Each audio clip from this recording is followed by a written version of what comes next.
kita semua. Bapak Ibu, disiplin positif merupakan salah satu strategi untuk menerapkan dan mengajarkan disiplin pada siswa dengan cara memberikan dukungan dan arahan secara komunikatif dan interaktif tanpa ada paksaan. Berikut adalah sesi yang kita tunggu bersama, penyampaian materi oleh penyaji. Materi akan disampaikan oleh 3 penyaji secara bergantian. Satu materi selesai disampaikan, dilanjutkan dengan sesi tanya-jawab. Begitu seterusnya Bapak Ibu sampai dengan penyaji ketiga. Sekali lagi saya ingatkan untuk Bapak Ibu tidak lupa mengisi presensi pada link yang nanti akan kita sematkan di kolom chat. Baik, untuk penyampaian materi pertama akan diberikan oleh Bapak Sutran Marianto STMT. Beliau merupakan Ketua Jurusan Listrik pada Sekolah Menengah Kejuruan Negeri Kelaka. Saat ini beliau juga merupakan calon guru penggerak Angkatan 10 dari Kabupaten Lumajang. Bapak Sutran, bagaimana kabarnya hari ini? Alhamdulillah, semangat, tetap. Baik, silakan menyampaikan materi pertama. Baik, terima kasih Bu Karyawati selaku moderator. Mohon izin saya share screen.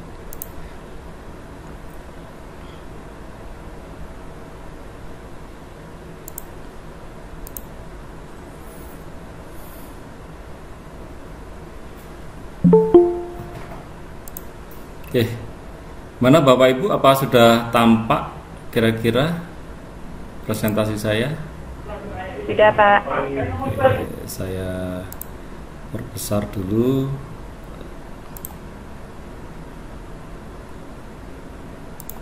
Oke. Baik Bapak Ibu, Bismillahirrahmanirrahim. Terima kasih saya ucapkan sebelumnya kepada Bapak Kepala Sekolah kita yang hebat dan mantap, Bapak Suyono SPD MKOM, yang telah membangkitkan aura-aura positif di sekolah kami sehingga kami diajak untuk berlari cepat ini. Jadi beliau yang memacu kami. Kemudian tak lupa juga saya ucapkan terima kasih kepada Ibu Kepala Sekolah SD Negeri 02 Sawaran Lor yang telah hadir di ruang ini, di ruang maya ini. Kemudian tak lupa kepada Ibu Fitri selaku pengajar praktek dari CGP Angkatan 10 Kabupaten Lumajang kelas 285A ini. Bapak Ibu yang berbahagia juga di hari ini, tak lupa saya mengucapkan banyak terima kasih sudah bisa menghadiri undangan yang kami lewatkan dengan flyer gitu ya, dengan dunia maya. Jadi kita sekarang sudah tanpa kertas, kita sudah bisa mengundang orang dari sekian banyak daerah untuk bisa berkumpul bertatap muka secara maya dalam ruang ini.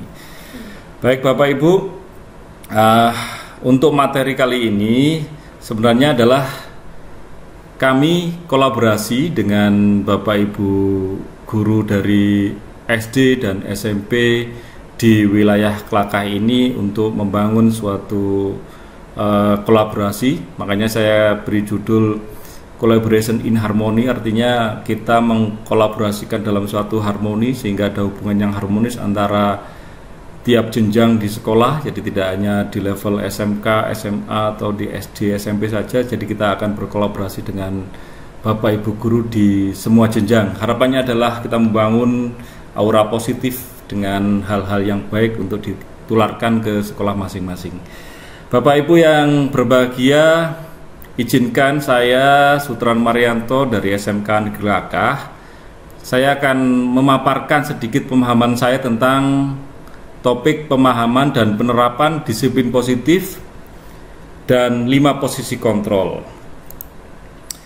Sebelumnya saya akan perkenalkan lagi, tadi sudah saya perkenalkan Ibu pengajar praktek saya Bu Fitri, kemudian ada Ibu Desi Sugiarto selaku fasilitator, namun hari ini beliaunya tidak bisa hadir karena sedang ada tugas ke luar daerah begitu. Lanjutkan. Bapak Ibu, untuk siang hari ini ada beberapa materi yang sudah kita kolaborasikan dengan teman-teman dan kita bagi.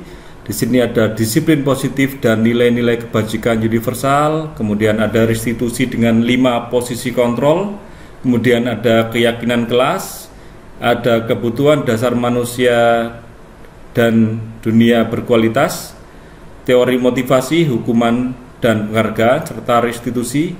Kemudian yang terakhir adalah restitusi segitiga restitusi. Untuk bagian saya Bapak Ibu, hari ini saya kebagian di disiplin positif dan nilai-nilai kebajikan universal serta restitusi di 5 posisi kontrol.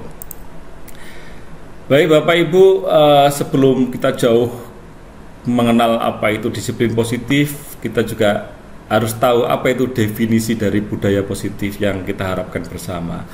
Budaya positif adalah nilai-nilai atau keyakinan dari kebiasaan-kebiasaan di sekolah yang berpihak kepada peserta didik sehingga peserta didik menjadi pribadi yang bijaksana dan bertanggung jawab. Kemudian mengapa kita butuh budaya positif? Nah, budaya positif itu amat sangat kita butuhkan, terutama di lembaga sekolah kita Bapak Ibu. Pertama adalah agar suasana positif akan sangat mendukung terlaksananya pembelajaran yang kondusif. Yang kedua, suasana positif akan membuat lingkungan belajar lebih menyenangkan, sehingga proses belajar dapat berjalan tanpa beban dan tekanan, melainkan dari keinginan peserta didik sendiri. Yang ketiga, suasana positif juga akan membentuk karakter positif peserta didik, sehingga akan menjadi budaya positif peserta didik dan budaya positif lingkungannya, khususnya sekolah kita. Baik Bapak Ibu, dari pembelajaran yang kami peroleh, kita akan membuat suatu atau akan menjelaskan pembelajaran dengan paradigma baru, di mana paradigma baru ini dirancang berdasarkan prinsip pembelajaran yang terdiferensiasi, sehingga setiap siswa belajar sesuai dengan kebutuhan dari tahap perkembangannya untuk mewujudkan profil pelajar Pancasila, di mana profil pelajar Pancasila yang seperti kita tahu Bapak Ibu bahwa kita mempunyai 6 profil pelajar Pancasila yang mungkin di Bapak Ibu sudah diterapkan. Ada yang mandiri, bernaral kritis, kreatif, bergotong royong, berkebinekaan global, serta beriman, bertakwa kepada Tuhan Yang Maha Esa, dan berakhlak mulia. Baik Bapak Ibu, sebelum contoh sini saya akan lihatkan dulu, mohon maaf, di slide berikutnya. Nah, sebelum kita ke budaya positif, kita akan melihat apa makna dari disiplin.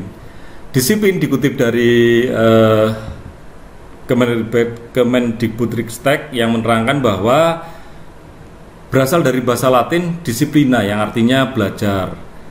Jadi zaman dulu itu zamannya Bapak Sokrates sama Plato yang punya murid-murid itu, bahwa konotasi dari kata disiplin adalah disiplin diri. Jadi bukan disiplin dengan banyak orang, tapi disiplin terhadap diri sendiri dulu.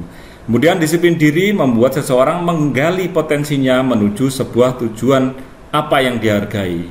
Namun dalam budaya kita, makna kata disiplin telah berubah menjadi sesuatu yang dilakukan seseorang pada orang lain untuk mendapatkan kepatuhan, dan kecenderungan umumnya adalah menghubungkan kata disiplin dengan ketidaknyamanan. Nah, ini yang kadang-kadang kita masih salah kaprah ini, membandingkan kalau disiplin pasti nggak nyaman. Nah, ini yang harus kita ubah paradigma ini. Bukan dengan apa yang kita hargai atau pencapaian suatu tujuan mulia. Baik Bapak Ibu, hubungan disiplin positif dengan pendidik apa? Nah, diantaranya yang bisa saya sampaikan di sini, bahwa dalam budaya kita, makna kata disiplin dimaknai menjadi sesuatu yang dilakukan seseorang pada orang lain untuk mendapatkan kepatuhan. Yang kedua, disiplin positif merupakan salah satu cara penerapan disiplin yang bertujuan untuk menumbuhkan kesadaran serta memberdayakan siswa untuk melakukan sesuatu tanpa sogokan, ancaman, paksakan, atau maupun hukuman. Yang ketiga, sebagai pendidik, tujuan kita adalah menciptakan siswa yang memiliki disiplin diri, sehingga mereka bisa berperilaku dengan mengacu pada nilai-nilai kebajikan universal dan memiliki motivasi intrinsik dari dalam, artinya dari dalam diri mereka, bukan karena faktor ekstrinsik. Kemudian strategi bagaimana yang bisa kita laksanakan Bapak Ibu? Strateginya adalah satu, tanpa menggunakan kekerasan, tanpa ancaman, melainkan komunikasi tentang perilaku secara efektif antara guru dan peserta didik. Yang kedua yang bisa kita lakukan Bapak Ibu, peserta didik diajarkan untuk memahami konsekuensi dari perilaku mereka dan menumbuhkan rasa tanggung jawab dalam diri mereka. Yang ketiga, menumbuhkan kesadaran serta memberdayakan peserta didik untuk melakukan sesuatu tanpa adanya sogokan, rayuan, ancaman paksaan, dan hukuman. Beberapa contoh disiplin positif yang kita lakukan di sekolah Bapak Ibu, mungkin dari 5 contoh ini mungkin ada yang sudah dilakukan atau bahkan semuanya sudah dilakukan Bapak Ibu. Yang satu sebagai contoh adalah penguatan positif. Bapak Ibu bisa memberikan pujian, penghargaan, dan catatan positif terhadap siswa Bapak Ibu. Bisa jadi dengan catatan bahwa anak ini mendapatkan nilai bagus dengan perantara dikasihkan ke orang tuanya, sehingga orang tuanya pun merasa anaknya diperhatikan. Mungkin yang kedua bisa membuat keyakinan kelas yang dibuat bersama. Keterlibatan siswa dalam membuat kelas itu adalah keyakinan kelas, itu adalah sesuatu hal yang kita bangkitkan bersama. Kemudian ada diskusi dan revisi berkala. Yang ketiga mungkin memecahkan masalah secara kolaboratif. Jadi kita sudah membuka paradigma Bapak Ibu bahwa siswa itu juga perlu diajak diskusi. Nanti saya akan terangkan di lebih lanjut. Yang keempat, penyelesaian konflik dengan mediasi. Baik mediasi dengan teman sebaya, jadi antar teman. Kemudian juga mediasi formal, mungkin dengan struktur yang ada di sekolah. Yang kelima adalah kita bisa menggunakan program mentoring baik untuk guru maupun untuk rekan sejawat. Begitu Bapak Ibu. Nah, sebelum masuk ke teori kontrol, mungkin Bapak Ibu sudah sedikit memahami atau Bapak Ibu masih bingung dengan teori kontrol. Baik, saya akan menjelaskan sedikit masalah teori kontrol. Mungkin asing bagi kita ya istilah teori kontrol ya. Ketika saya pertama kali menerima pembelajaran ini, saya juga bingung apakah kontrol itu artinya kontrol remote atau kendali yang biasa saya ajarkan. Ternyata definisi kontrol itu ya mirip-mirip dengan mengontrol ya, cuman tidak dalam artian yang kita kontrol adalah sikap dan perilaku guru terhadap siswa. Berikut paparan dari William Glasser dalam kontrol teori untuk meluruskan miskonsepsi tentang kontrol. Saya yakin Bapak Ibu pernah berilusi bahwa guru itu yakin bisa mengontrol murid sepenuhnya. Saya yakin pernah terjadi di Bapak Ibu. Yang kedua, bisa jadi Bapak Ibu berilusi bahwa kritik dan membuat orang merasa bersalah dapat menguatkan karakter. Yang ketiga, ilusi bahwa semua penguatan positif efektif dan bermanfaat. Dan yang terakhir, mungkin Bapak Ibu pernah berilusi bahwa orang dewasa memiliki hak untuk memaksa kepada orang yang mungkin di bawahnya dari segi usia. Nah, ternyata kita harus merubah paradigma itu Bapak Ibu, bahwa untuk membangun budaya yang positif, sekolah perlu menyediakan lingkungan yang positif, aman dan nyaman agar murid-murid mampu berpikir, bertindak dan menciptakan dengan merdeka, mandiri dan bertanggung jawab. Lazimnya disiplin dikaitkan dengan kontrol. Dalam hal ini adalah kontrol guru dalam menghadapi murid. Baik Bapak Ibu, sebelum menginjak ke materi berikutnya, saya akan menyajikan beberapa video nanti di slide berikutnya. Saya akan jelaskan dulu bahwa disadari atau tidak disadari oleh Bapak Ibu bahwa kita sudah pernah melakukan atau 3 atau 2 atau bahkan semua dari 5 posisi kontrol yang akan saya jelaskan di slide berikut. Bapak Ibu, definisi posisi kontrol sebagai guru atau konsepnya kita mempunyai 5 macam Bapak Ibu. Yang pertama sebagai penghukum. Saya yakin dan saya juga pernah melakukan ini Bapak Ibu di posisi ini. Saya juga pernah sebagai penghukum. Yang kedua sebagai pembuat rasa bersalah. Nah, ini juga pernah saya lakukan. Yang ketiga sebagai teman, saya yakin Bapak Ibu juga mungkin sudah melakukan juga. Yang keempat sebagai pemantau, dan yang terakhir adalah sebagai manajer. Nah, dari kelima tingkatan ini Bapak Ibu nanti akan saya jelaskan lebih jelas dengan memberikan gambaran di video yang akan saya berikan. Sambil menyeruput kopi atau makanan kecil yang ada di depan Bapak Ibu, silakan dinikmati video berikut. Ini adalah sebagai penghukum Bapak Ibu. Naren! Sini kamu! Selamat pagi, Bu. Selalu terlambat. Kamu deh, pasti terlambat. Maaf, Bu. Saya... Apa? Apa coba? Alasan kamu apa lagi? Kapan sih kamu tidak terlambat? Malas sekali ya kamu jadi anak. Saya... Dasar pemalas. Gak kapok-kapok sih kamu. Sudah berapa kali terlambat? Sana, kamu keliling lapangan basket 2 kali. Kenapa saya harus keliling lapangan basket, Bu? Kenapa? Kamu mau lawan ibu? Berani-beraninya jawab. Sudah terlambat, masih berani jawab pula. Sekarang, keliling lapangan basket 5 kali sekalian. Biar kapok. Cepat, pergi sana ke lapangan basket. Nah, itu adalah video penghukum Bapak Ibu. Kemudian kita lihat yang berikutnya. Ya, kita lihat yang berikutnya. Video kedua, yaitu pembuat merasa bersalah. Mungkin Bapak Ibu pernah melakukan ini, atau suka melakukan ini. Silakan komentar di kolom chat juga boleh. Selamat pagi, Bu. Naren, kamu kenapa terlambat lagi, nak? Ya Tuhan, Naren. Kamu senang ya bikin ibu susah ya? Kalau kamu terlambat lagi, nanti ibu yang ditegur bapak kepala sekolah, nak. Disangka ibu tidak bisa membina kamu. Duh, gimana ini? Maaf, Bu. Duh, Gusti Naren. Kamu suka ya kalau ibu ditegur bapak kepala sekolah? Terus, sekarang ibu harus tulis apa ini di buku absen? Ini kamu sudah sering terlambat loh. Ibu harus apa coba? Maaf, Bu. Maaf sekali. Ya sudah, lain kali jangan bikin ibu susah lagi ya, nak ya. Ibu tidak akan kuat lagi kalau kamu begini terus. Bisa jantungan kalau ibu ditegur bapak kepala sekolah. Sana cepat ke kelas. Maaf ya, Bu. Maaf sekali.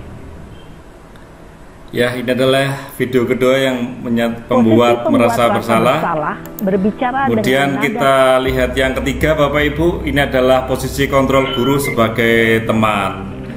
Kita lihat videonya Bapak Ibu. Naren!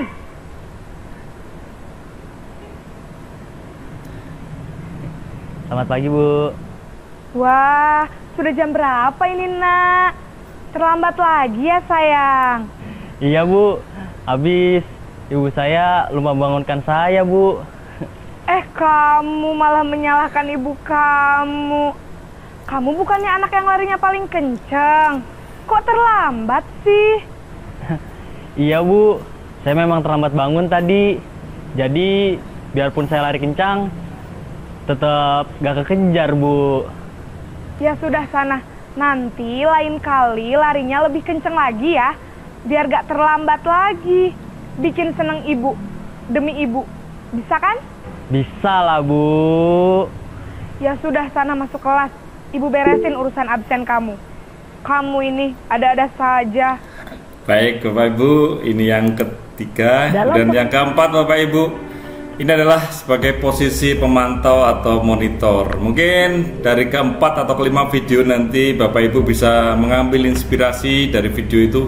Ternyata saya sedang di posisi mana? Coba. Selamat pagi, Bu. Naren, apa peraturan sekolah kita tentang jam berapa kita harus masuk sekolah, nak? kita harus di sekolah jam 7, Bu. Iya, betul. Sekarang sudah jam 7.20. Naren sudah tahu konsekuensinya jika terlambat hadir. Paham, Bu. Saya harus tinggal kelas pas jam istirahat selama 20 menit. Iya, benar. Konsekuensinya demikian. Jadi nanti jam 9.30 pas istirahat, kamu harus tinggal di kelas, kerjakan tugas tambahan untuk ketertinggalan kamu, ya? Baik, Bu. Baik Bapak Ibu, dan ini adalah posisi terakhir yang merupakan posisi yang paling tinggi tingkatannya, dan sebisa mungkin kita ada di posisi ini Bapak Ibu, yaitu posisi sebagai manajer. Naren!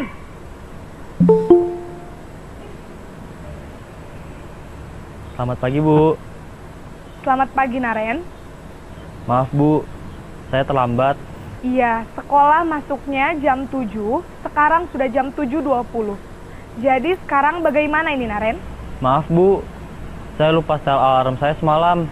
Baiklah, menurut kamu, keyakinan sekolah yang mana yang perlu kamu tingkatkan? Menghargai diri sendiri dan orang lain mungkin ya, Bu. Setuju. Jadi, apakah Naren meyakini prinsip saling menghormati tersebut? Iya, Bu. Saya meyakininya. Apakah Naren bersedia memperbaiki masalah keterlambatan ini? Bersedia, Bu.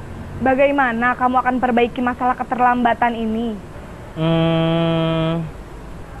Saya akan coba untuk tidak lupa menyetel alarm saya, Bu. Baik, kalau Naren lupa menyetel alarm di rumah, ada orang yang kira-kira bisa bantu mengingatkan tidak? Ada, Bu. Kakak saya, Kak Ema. Ada lagi selain Kak Ema? Selain Kak Ema, ada ibu saya. Baik, jadi yang mengingatkan Naren adalah Kak Ema dan ibu kamu ya? Kira-kira akan mulai setel alarm kapan nih, Naren? Setelah pulang sekolah, akan segera saya lakukan. Baik, jadi Naren akan setel alarm untuk bangun besok pagi dan akan diingatkan oleh kakak dan ibunda Naren ya? Ada lagi yang mungkin perlu dilakukan, Naren? Agar tidak terlambat bangun lagi. Tidak ada, Bu. Baik, Naren. Terima kasih untuk kerjasama kamu. Sekarang kamu perlu kembali ke kelas untuk belajar. Baik, Bu. Terima kasih. Baik Bapak Ibu, dari 5 video yang saya tayangkan tadi, kalau saya mau bertanya ke Bapak Ibu, bagaimana pendapat Bapak Ibu tentang video tadi? Kemudian posisi kontrol mana yang sering Bapak Ibu pakai ya? Cukup dijawab di kolom chattingnya Bapak Ibu. Baik, saya akan tulis rangkuman dari video itu supaya Bapak Ibu semakin jelas dan memahami 5 posisi kontrol yang kita pelajari bersama. Kontrol sebagai penghukum adalah seorang penghukum bisa menggunakan hukuman fisik maupun verbal. Jadi tadi kata-katanya keras Bapak Ibu, orang-orang yang menjalankan posisi penghukum senantiasa mengatakan bahwa sekolah memerlukan sistem atau alat yang dapat lebih menekan murid-murid lebih dalam lagi. Contoh kata-kata yang sering digunakan Bapak Ibu, misalkan patuhi aturan saja atau awas. Nah, sedikit ada ancaman Bapak Ibu. Kemudian kamu selalu saja salah. Ini juga cukup berdampak kepada psikologi siswa Bapak Ibu. Yang terakhir mungkin ada kata-kata selalu, pasti selalu, yang terakhir selesai. Nah, ini juga cukup memberikan shock kepada siswa kita apabila kita juga melakukan itu Bapak Ibu. Jadi harapan kita untuk posisi sebagai kontrol penghukum ini, harapannya adalah sudah kita tinggalkan Bapak Ibu. Yang kedua adalah sebagai pembuat merasa bersalah. Pada posisi ini biasanya guru akan bersuara lebih lembut. Pembuat rasa bersalah akan menggunakan keheningan yang membuat orang lain merasa tidak nyaman, bersalah atau rendah diri. Contoh kata-kata yang sering digunakan Bapak Ibu, misalkan ibu sangat kecewa sekali dengan kamu. Yang kedua, berapa kali Bapak harus memberitahu kamu ya. Nah, ini adalah kata-kata yang sedikit lembut tapi cukup menyentuh di perasaan siswa yang kita ajak bicara saat itu. Yang ketiga Bapak Ibu adalah posisi kontrol sebagai teman. Guru pada posisi ini tidak akan menyakiti murid, namun akan tetap berupaya mengontrol murid melalui persuasi. Posisi teman pada guru bisa negatif ataupun positif. Positif di sini berupa hubungan baik yang terjalin antara guru dan murid. Contoh kata-kata yang kita sering gunakan Bapak Ibu, ayo bantulah demi Bapak ya. Kemudian ada lagi, ayo ingat ayo ingat tidak bantuan Bapak selama ini. Nah, ini seakan-akan kita menjadikan siswa kita teman. Yang terakhir, ya sudah kali ini tidak apa-apa, nanti Ibu bantu bereskan. Nah, ini juga kata-kata yang mungkin biasa digunakan Bapak Ibu ketika kontrol kita sebagai teman. Kemudian yang keempat, sebagai pemantau berarti mengawasi. Pada saat kita mengawasi, kita bertanggung jawab atas perilaku orang-orang yang kita awasi. Posisi pemantau berdasarkan pada peraturan-peraturan dan konsekuensi. Dengan menggunakan sanksi dan konsekuensi, kita dapat memisahkan hubungan pribadi kita dengan murid. Sebagai seorang yang menjalankan posisi pemantau, tentu kita akan lebih baik kita gunakan daripada posisi penghukum atau di bawahnya. Contoh kata-kata yang digunakan Bapak Ibu, kita akan menanyakan peraturannya apa, keyakinannya yang sudah dibuat bagaimana, apa yang telah kamu lakukan, sanksi atau konsekuensinya apa. Jadi kita lebih menanyakan kembali ke anak tersebut tentang pemahaman apa-apa yang sudah mereka sepakati atau yakini bersama. Yang terakhir adalah posisi kontrol sebagai manajer. Manajer adalah posisi di mana guru berbuat sesuatu bersama dengan murid, mempersilahkan murid mempertanggungjawabkan perilakunya, mendukung murid agar dapat menemukan solusi atas permasalahannya sendiri. Seorang manajer telah memiliki keterampilan di posisi teman maupun pemantau. Dengan demikian bisa jadi di waktu-waktu tertentu kembali pada kedua posisi tersebut bila diperlukan. Atau kata-kata yang sering digunakan Bapak Ibu, kita akan menanyakan apa yang kita yakini, kembali ke keyakinan kelas, kemudian apa kamu meyakininya. Jadi kita mencoba untuk mengembalikan lagi ke siswa.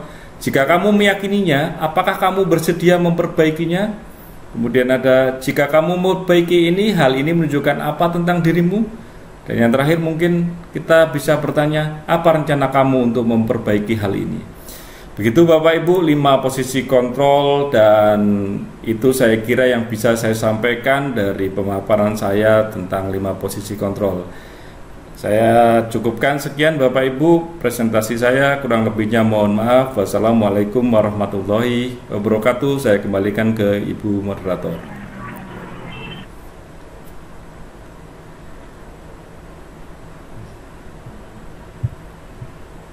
Baik, terima kasih Bapak Sutran Marianto, sebuah pemaparan yang sangat menarik sekali. Kita berikan aplaus dengan cara menekan emotikon yang tertera di layar Bapak Ibu.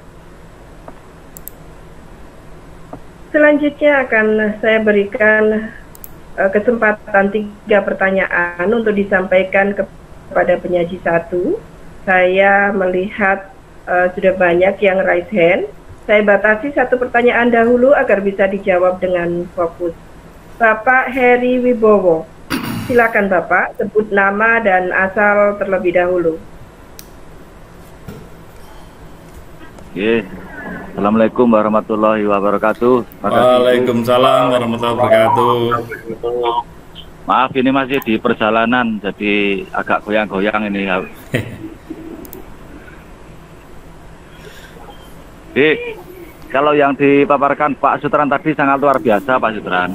Dari 5 posisi kontrol guru tadi memang sudah masuk semua. Videonya bagus Pak. Mungkin terima kasih Pak nanti Pak Sutran dengan muridnya sendiri yang buat video seperti itu, saya kira akan lebih mantap saya kira. Mantap.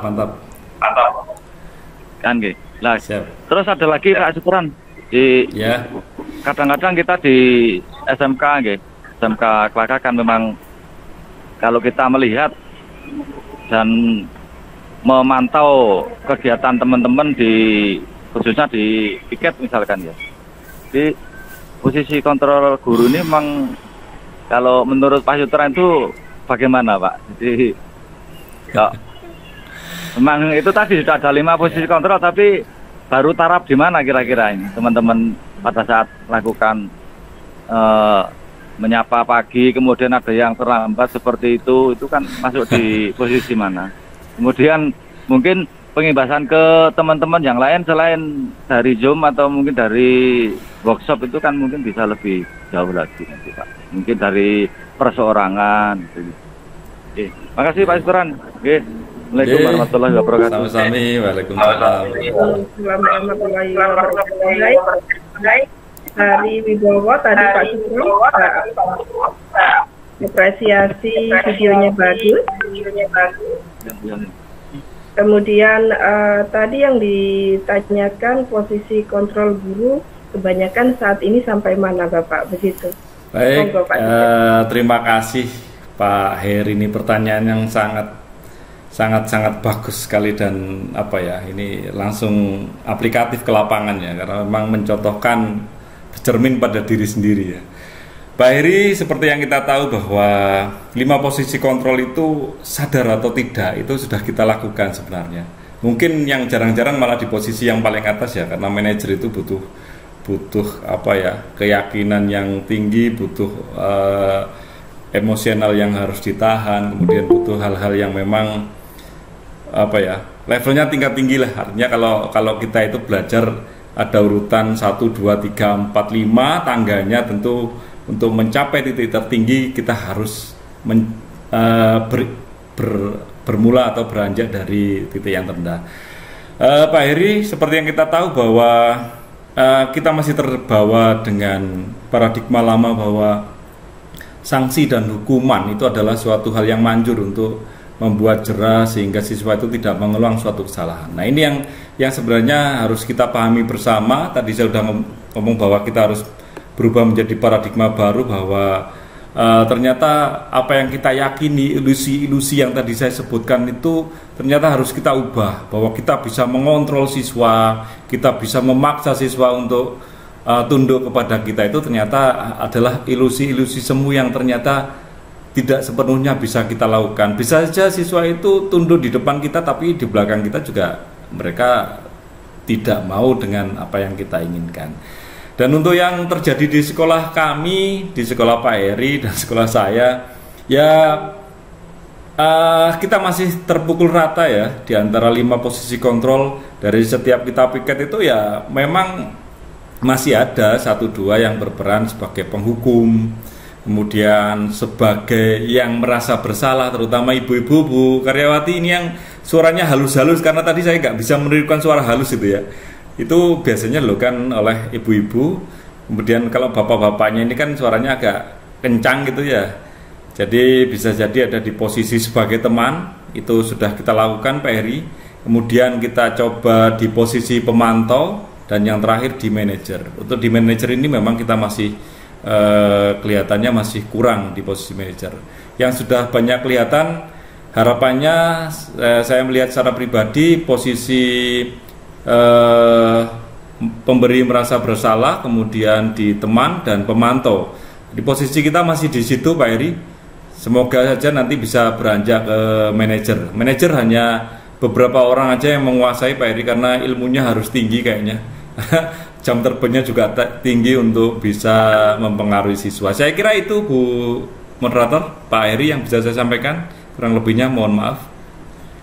Baik, terima kasih Pak Islam. Baik, terima kasih Pak Heri, Pak Fitran. Masih ada waktu lagi, monggo disilakan. Mungkin Bapak Ibu ada yang mempunyai pertanyaan untuk penyaji 1, silakan raise hand.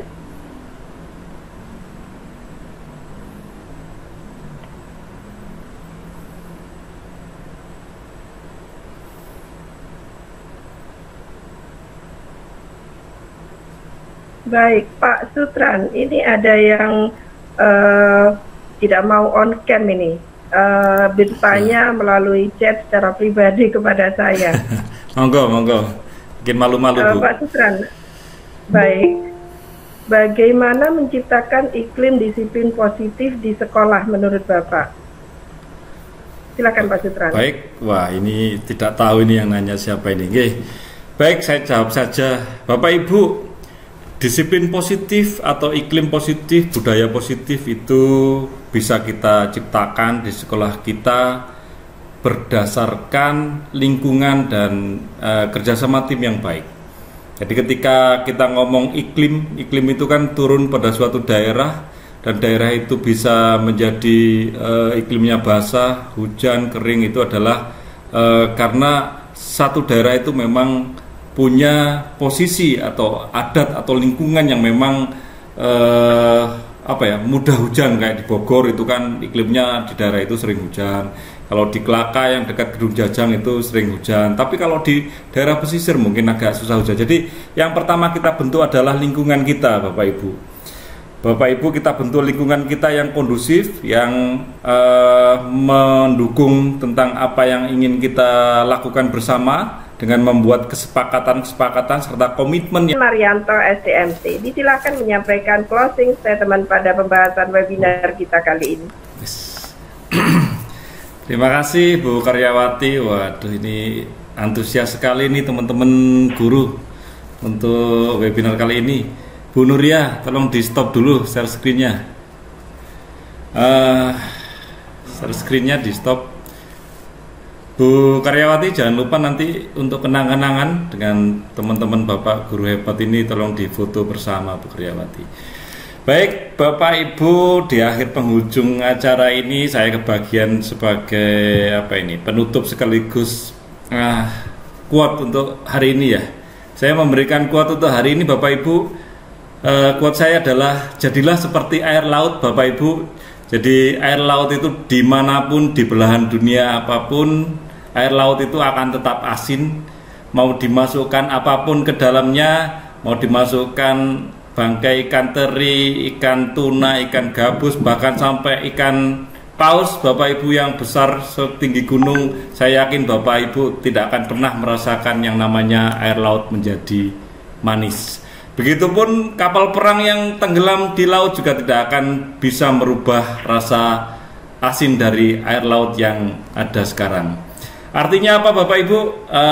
Saya berharap bahwa kita sebagai guru harus mempunyai karakter teguh, mempunyai karakter dan pendirian yang sifatnya tidak bisa berubah dan tidak bisa diubah oleh kondisi yang mungkin dari luar bersifat negatif dan mempengaruhi karakter kita yang sudah terbentuk baik.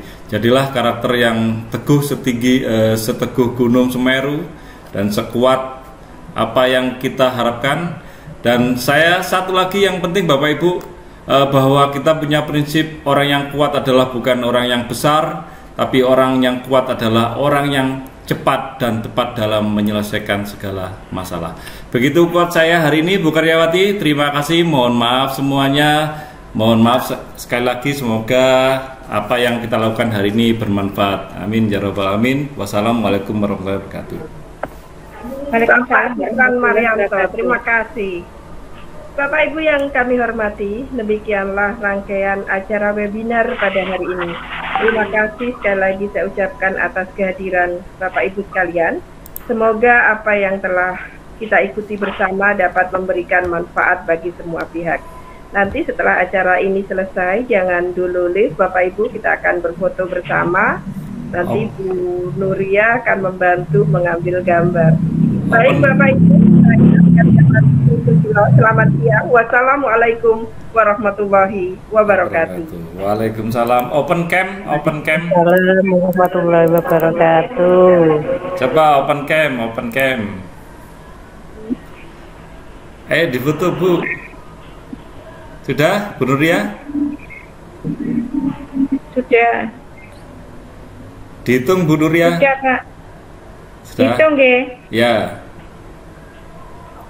1. Belum Pak. Belum. 1, 2, 3. Oke. Gaya bebas Bapak Ibu.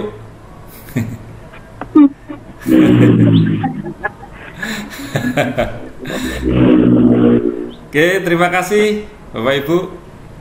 Izin acara webinar kami tutup. Kalau ada yang kesulitan sertifikat dan lain-lain silakan hubungi yang nomor sudah tertera. Terima kasih. Saya tutup acara ini.